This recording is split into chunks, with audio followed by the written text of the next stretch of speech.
Radio Vulnerables, la radio del Grupo Moebius, Psicoanálisis Freud Lacan, transmitiendo desde Rosario, Argentina. Doctora Dombrowski. ¿Qué tal, Luis Torres? ¿Cómo le va? Bien, la esperamos. Iba a ser el último capítulo, pero ya no sé de... Es el virus, doctora.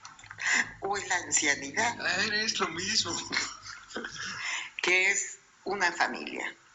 Y entonces, justo coincide que hace 10 años que se aprobó la ley de matrimonio igualitario. Y ayer estábamos viendo informes, ¿no?, de cómo en realidad se aprobó, creo que fue el 15 de julio. Y entonces lo que rescato de todos los resúmenes que se hicieron, las revisiones que se hicieron, es lo que dice el ministro Rossi, que cuando a él le tocó era diputado en ese momento, cuando a él le tocó presentar su discurso, el anterior, que no me acuerdo el nombre del diputado, dijo: yo lo único que puedo decir es que mi hijo, que es homosexual, está en la barra alentando para que se pueda firmar que salga, ¿no?, que se sancione la ley. Dice: y yo no les puedo contar la felicidad que tengo, porque ahora tengo otros 3 hijos, creo que en total él tenía 4 hijos, y que ahora todos tienen los mismos derechos.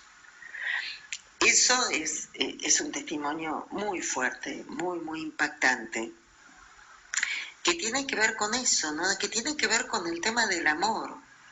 O sea, ¿por qué se sancionaba el derecho a amar? ¿No? O sea, ¿desde qué lugar, ¿no? ¿Desde qué lugar uno puede decir quién tiene derecho a una cosa y quién tiene derecho a otra? O sea, me parece un avance muy interesante. Y lo que se está... hay toda una... Es muy interesante estos tiempos. Realmente son... yo siempre decía: ay, lo que debe haber sido estar en el Mayo francés, o haber estado con el grupo en la Revolución Mexicana, ¿no? Frida, Diego, sí, bien digo, la Revolución Mexicana. Pero la verdad que nosotros no tenemos nada que envidiarle a esos tiempos interesantísimos, ¿no? Esto que estamos viviendo es fascinante, realmente a mí me resulta fascinante. Y fundamentalmente, ya entrando en tema, cómo esta sacudida, ¿no?, de la estructura, de lo que se pone en términos de patriarcado, ¿no?, lo que desde la antropología lo están poniendo en términos de patriarcado. Tengamos en cuenta que para acercarnos a un fenómeno de la realidad tenemos que ir armando y construyendo ciertas herramientas. Entonces, bueno, el nombre que se le pone que se denomina, ¿no?, a todo este recorrido es el patriarcado y cómo se está deconstruyendo. Y cuando hablamos de deconstruir, estamos hablando de una categoría, un procedimiento que lo empieza a trabajar Derrida, es filosófico, ¿no? Y lo empiezan a trabajar, ya lo estuvimos viendo todo esto en el primer encuentro, en la primera parte. Y entonces nos encontramos con fenómenos, por ejemplo, esto del matrimonio igualitario. Nos encontramos con esta cuestión de la abolición del aborto, la abolición del embarazo o no, o sea, tener la libertad de decidir si se quiere o no. O sea, todo esto que hace años, como estábamos viendo hace un ratito, esta lucha, ¿no?, constante del ser humano por ser escuchado. Y esto de poder pararse en un lugar donde uno asume, decide quién es y lo que quiere ser. O sea, se han delegado en el Estado ciertos derechos, justamente para poder preservar a la comunidad. Por ejemplo, el hecho de matar, ¿no? O sea, eso no es algo que uno pueda matar, sino que es un derecho que uno puede tomar el Leviatán, uno puede tomar diferentes líneas de pensamiento, y hay que, fundamentalmente, lo que sostiene el Estado, ¿no?, es esta cuestión de preservar la vida y la libertad.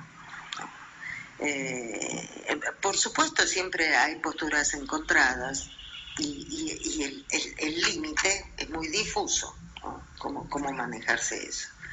Entonces, algo que se ha adquirido y que yo lo veo en concreto, por ejemplo, hay un grupo de hijos de genocidas.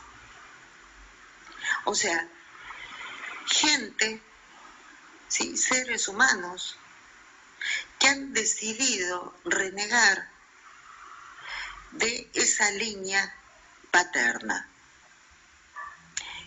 Toman el apellido de la madre o son adoptados o lo que sea. O sea, hay algo del orden del rechazo. O sea, no solo, ¿qué es lo que Eva Ghiberti, ¿no?, una gran psicoanalista y gran trabajadora por todo el tema de la adopción?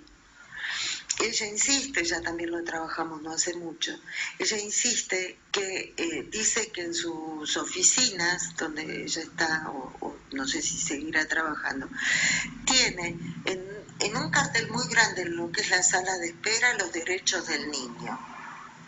Derechos del niño que se han establecido en los años 2000, o sea, no es que estamos hablando de toda la vida, de los derechos del hombre en 1789. Entonces, ella dice que llegan parejas que hablan del padecimiento de los padres porque no pueden tener hijos. Y entonces ella insiste que no solamente hay que pensar en los derechos de esos padres a ser padres, sino también hay que pensar en los hijos, en esto de ser hijos. Entonces, yo lo que tomo es esta cuestión de los hijos de genocidas que decidieron, y la ley los avaló, digamos, en esto de que no quieren, se definen como ex hijos. Hay un testimonio muy interesante de la ex hija de, bueno, termina Platz el apellido, pero no me acuerdo el nombre, el apellido, pero bueno, está. Los encontramos en Canal Encuentro en Historias de Vidas. Por supuesto está de vida con B grande, no con B larga, donde hay diferentes historias. Bueno, una es de esta chica. Entonces rechazan a esos padres que fueron adoptivos y se asumen a sí mismos. ¿A dónde voy con todo esto? Voy al hecho de que hasta en esta cuestión del patriarcado, bueno, podemos trabajar historia de la familia, la propiedad privada y el Estado, que entre paréntesis hay muy interesante en YouTube, hay un resumen del libro, que uno lo leyó, al menos yo lo leí allá en mis 70s, no décadas, sino yo viví los años 70, en mis 20, digamos. Entonces, uno podría ir para atrás y se encuentra con que la definición de que a qué sexo pertenece lo daba el gran otro.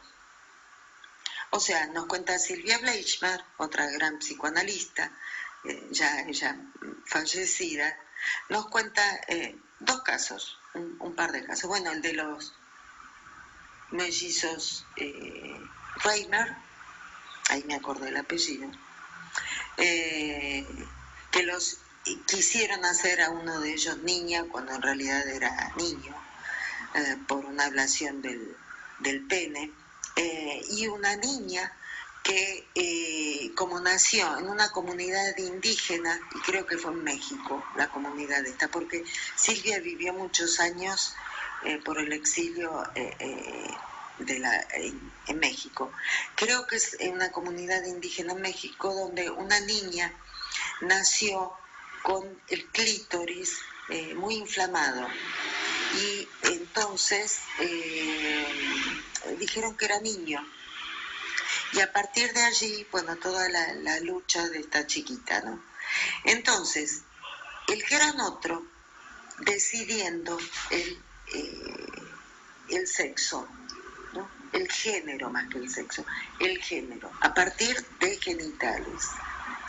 Entonces, llegamos a este punto, ¿no? Con esto de que estoy hablando de los exhijos, ¿no? De genocidas, de estas otras personas que reniegan de los padres adoptivos que le dieron, de algo que ha estado saliendo en la literatura, donde de pronto es lo que se llama el self-made man, ¿no?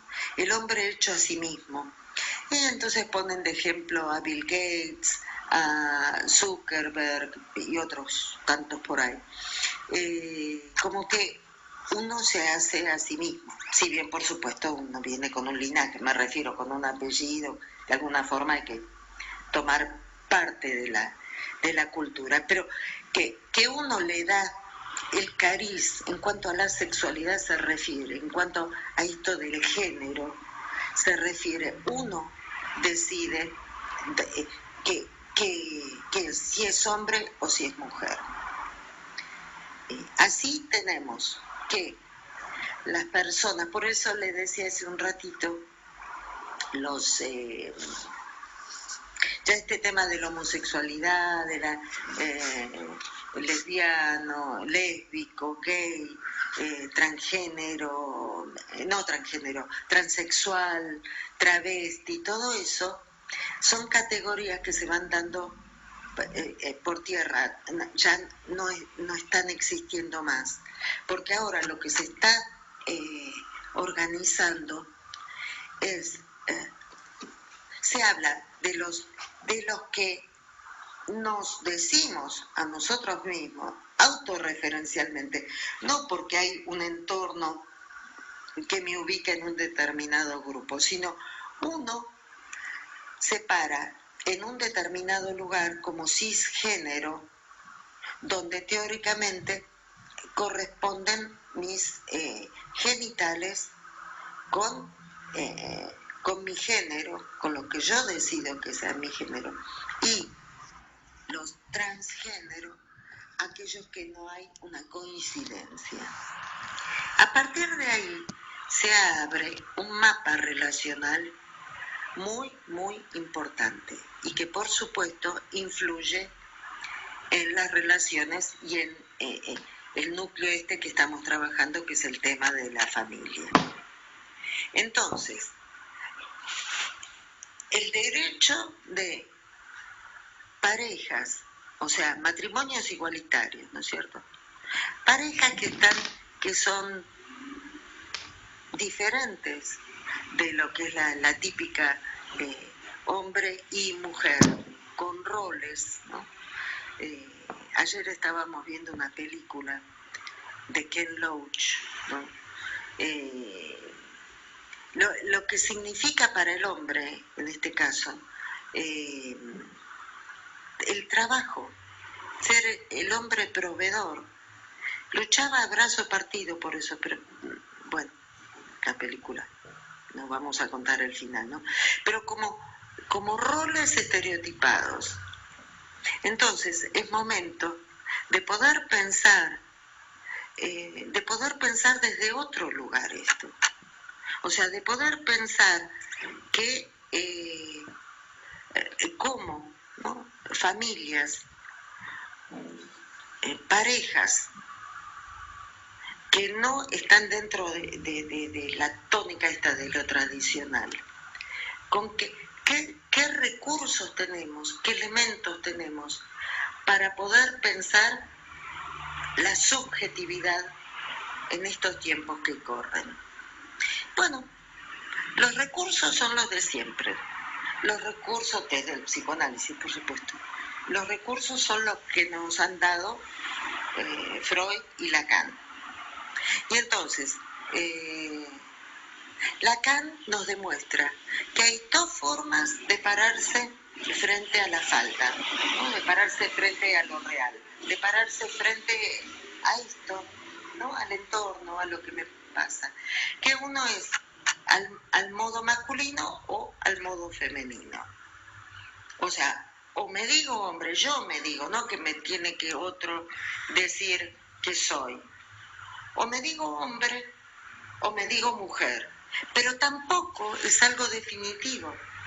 Son posturas, como lo demostró Néstor Brownstein ahora, 2014, que venimos trabajando, que los lugares donde me paro, la forma de relacionarme con el otro, no es definitiva, no es de una vez y para siempre. Yo me puedo ir moviendo de lugar. Él lo demuestra y nosotros sábado a sábado en los grupos de supervisión que tenemos aplicamos, ¿no? estas herramientas que nos dio el doctor Néstor Brownstein y vemos, corroboramos cómo en los casos que vamos supervisando estos movimientos, estos cambios de postura frente a la realidad. La más esencial es esa, ¿no? O me paro del lado hombre o me paro del lado mujer. Entonces, ya desde ahí podemos pensar que se arman parejas. O sea, se arma una pareja con alguien que dice, me paro del lado hombre. Y la otra persona dice, me paro del lado mujer. Ya ahí se arma una pareja. Y ya desde ahí podemos pensar en una familia. ¿Por qué? Porque ese nuevo ser que llega a esa pareja y que por ende va a formar una familia, ¿qué es lo que se necesita? Como siempre decimos, ¿no? La familia es como una maquinita, si usted quiere, pensémoslo.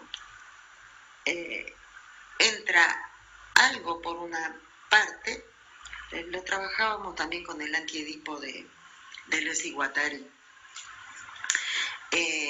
Entra algo, ¿no? por un extremo, se produce un proceso y sale otra cosa.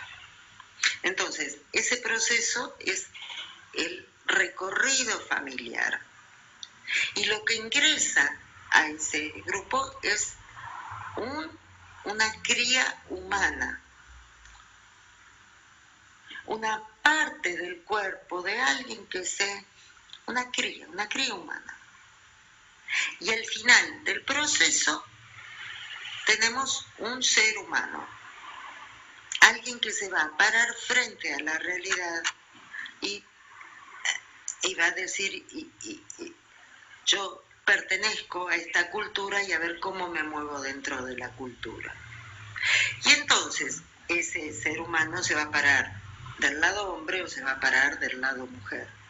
Y cuando decidan esos dos que se juntaron, esas dos personas, o ese des, ¿no? Todo con lenguaje inclusivo, esas dos personas que se encontraron y decidieron por el amor encontrarse y quieren formar una familia, al nuevo ser, ¿no? Que se supone que va a tener que llegar a ser humano, van a tener que brindarle la función materna y la función paterna, que tampoco es privativa de ninguno de los dos. Vayamos, ¿sí? Vayamos a ver, ahora me dicen, sí, ¿qué viva? ¿Y qué es la función materna? ¿Qué es la función paterna? ¿Qué es decirse hombre y qué es decirse mujer? Bueno, voy a tratar de decirlo. La función materna, ¿hay tiempo? No. Sí hay. Bueno, la función materna tiene que ver con eso de erogeneizar, con eso de a través del amor. Hay diferentes posturas, ¿no? Se habla de la función de reverie, esto de que se recibe violencia y se devuelve amor, cosas por el estilo. En definitiva, de lo que se trata la función materna es que se quiere que viva este hijo o esta hija, ¿no? Este hije, que viva. Para ello hay que ese cuerpo, ¿sí? esa cría humana, tiene que empezar a metérselo en la cultura, a hablarle, a mirarlo, a escucharlo, a amarlo, a alimentarlo, limpiarlo. No solamente las necesidades básicas, sino fundamentalmente esa cuestión de la escucha y de la mirada, para poder que ese hijo sienta que es recortado del mare magnum de lo real, que tiene una importancia, que es importante para esta persona que se dice en el lugar de la madre, que llena su falta, que puede estar ahí. Entonces, esa función materna a lo que apunta es que ese hijo no muera, sino que viva y uno lo recorta y uno lo ama y uno... Esa es la función materna. Ahora bien, tiende uno, con muchos miedos, a meterlo debajo del ala, ¿no? Porque no quiere que se le muera. Entonces uno lo apapacha, lo cobija, y entonces allí, que siempre estuvo, como nos lo cuentan en el Edipo, aparece la función paterna, que lo que hace es, en definitiva, habilitar a ese hijo a que se pare del lado hombre o se pare del lado mujer, o sea, que vaya aceptando la falta y que pueda llegar a ser un ser humano, y lo habilita. Sí, vamos, que usted puede, vamos, adelante y adelante. O sea, todos esos miedos, ese padre de alguna forma no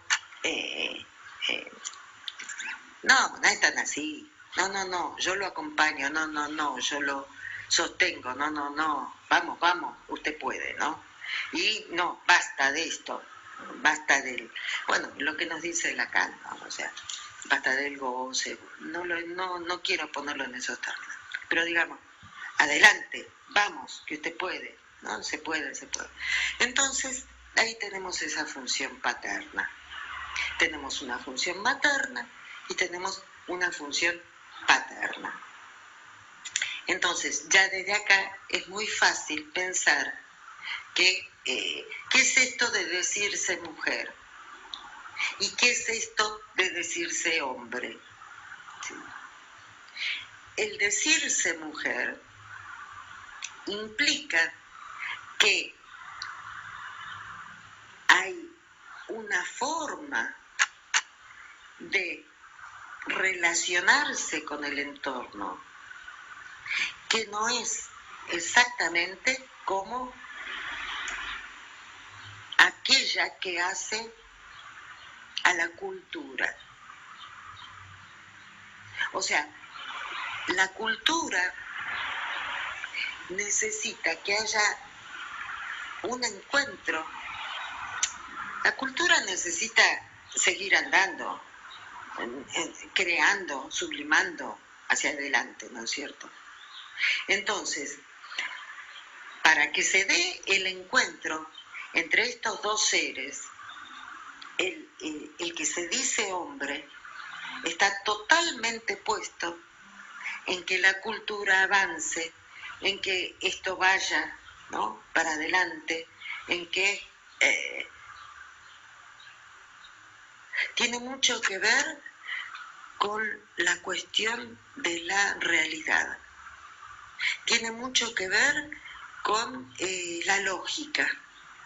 Tiene mucho que ver con esto de que cómo manejarnos, ¿no?, para poder andar, para que esto siga andando.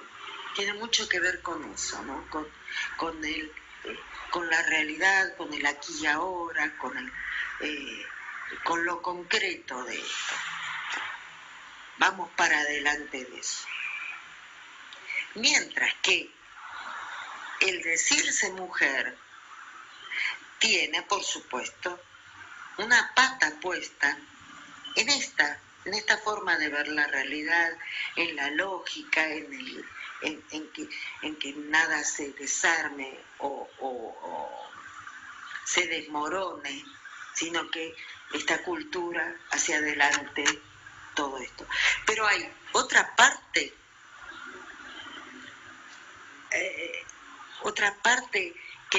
que es muy propia de esa persona que se dice mujer. Es muy propia, es muy íntima, es muy singular. Ahí sí es singular. Es cada una de estas personas que se dicen mujer tienen esta faceta que es el cada una. Por eso la singularidad. Es el caso por caso. Entonces, es muy difícil ponerlo en palabras. Pero cada una de estas personas que se paran del lado mujer, tienen una forma de relacionarse no solamente con el entorno, sino con su propio cuerpo, que es muy propia de cada uno. Entonces, no puedo definirlo. Como nos demostró Saussure, hay dos formas de definir. Una es diciendo, esto es un mate. Muestro y digo, esto es una pipa. Sí, me acordaba de... Y le pago un pito, la de Magritte. No, por ejemplo, esto es un teléfono. Bueno, esa es la definición por lo positivo. Pero la definición por lo negativo es decir, esto no es una pipa, esto no es un mate, esto no es una computadora, esto no es esto. Va a llegar un momento que por la diferencia, voy a tener la definición de lo que es. Entonces, en ese sentido, es que yo puedo decir lo que no es este goce femenino, esta parte tan singular y tan propia de cada una de las que nos decimos mujeres. Sí, es algo muy propio de cada uno. Y bueno, seguramente por eso la diferencia, ¿no? O sea, una pata la tiene en esto de la cultura hacia adelante, con todo esto que coincide, hay una coincidencia con aquel que se dice hombre. Mientras que la singularidad hace que ese otro goce, esa otra forma, ¿no?, sea muy propia de cada una. Bueno. ¿Ya está? Yo creo, ¿no? Sí.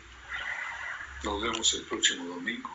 Sí, y vamos a hacer un repasito de todo, porque hemos trabajado hasta la historia de la Virgen María. ¿Se acuerdan? El primer encuentro. No, fue un ciclo muy lindo. Bueno, vamos a ver, tal vez haya más aspectos. Bueno. Ok. Nos vemos el próximo domingo. El próximo domingo, exactamente. Abrazo para todos, cuídense mucho y ponemos el tema. ¿Qué tema, eh? ¿Qué tema? En la Iglesia Católica.